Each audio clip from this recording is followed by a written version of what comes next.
ஹனியின் கவனத்தை ஈர்க்க அவன் கையாண்ட வழி அவளது குடும்பத்திற்கு ஒரு அங்கமாக மெல்ல மெல்ல மாறத் தொடங்கியதுதான். ஒரு நாள் காலை ஹனியின் தந்தை சுந்தரம் தன் ஸ்கூட்டர் ஸ்டார்ட் ஆகாமல் அவதிப்பட்டு கொண்டிருந்தார். அலுவலகத்திற்கு நேரமாகிவிட்டது என்ற பதட்டம் அவர் முகத்தில் தெரிந்தது.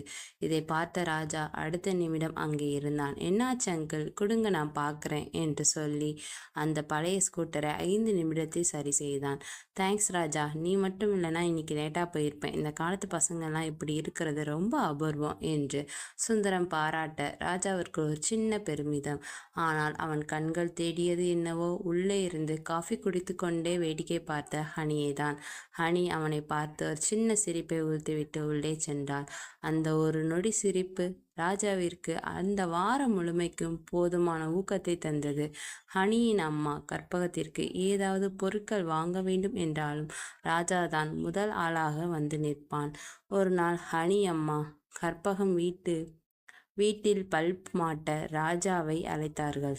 ராஜா ஹனி வீட்டுக்கு வரும்போது ஹனி நன்றாக தூங்கிக் கொண்டிருந்தாள். தன் தேவதை தூங்கும் அழகை பார்த்தான். கற்பகம் அம்மா ஹனியை எழுப்பி விட்டார்கள். ராஜா அவள் குடும்பத்திற்கு நிறைய உதவி செய்தான். எல்லாம் அவள் ஒருவளுக்காக மட்டுமே. "உங்க பையன் ராஜா மாதிரி ஒரு தங்கமான பையனை பார்க்கவே முடியாது. அவனை எங்க வீட்டு பையனாவே நாங்க நினைக்க தொடங்கிவிட்டோம்" என்று முத்து அம்மாவிடம் கற்பகம் அடிக்கடி சொல்வார். ராஜாவிற்கு தெரியும் இந்த அன்பு ஹனியின் மீது அவன் வைத்திருக்கும் காதலால் வந்தது என்று. ஒரு முறை ஹனிக்கு உடல்நிலை சரியில்லாமல் போன போது அவளுக்காக அவன் துடித்த துடிப்பும், அவள் படிக்க சிரமப்பட்ட போது தன் கல்லூரி படிப்பையும் பொருட்படுத்தாமல் அவளுக்கு பாடங்களை விளக்கியதும் ராஜாவின் ஆழ்ந்த காதலை காட்டியது. ஹனிக்கு ராஜாவை பிடிக்கும். ஆனால் அது ஒரு நம்பகமான நட்பு முறையில், அண்ணா என்ற உறவில் மட்டுமே. ராஜா கல்லூரியில் இருந்து வீடு திரும்பும்போது அவளுடன் ஆட்டோவில் செல்லும் போதும் அவளது தலைமுடியின் வாசம், அவள் பேசும் விதம் அனைத்தும் ராஜாவை கிரங்கடிக்கும். ஆனாலும் அவன் தன் எல்லையை ஒருபோதும் மீறியதில்லை. ராஜாவிற்கு தெரியும் காலம் கனியும் வரை காத்திருக்க வேண்டுமென்று. ஹனி 10ஆம் வகுப்பு முடித்து 12ஆம் வகுப்பு வரும் வரை அவன் தன் காதலை ஒரு துளி கூட வெளிக்காட்டாமல் ஒரு பாதுகாவலனாகவே அவளுடனே இருந்தான்.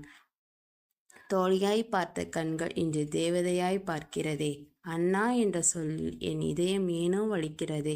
உன் புன்னகை அருகில் இருக்க நான் மௌனமாய் தவம் கிடக்கிறேன். காலம் கனியும் ஒரு நாளில் உன் காதலனாய் மாற காத்திருக்கிறேன்.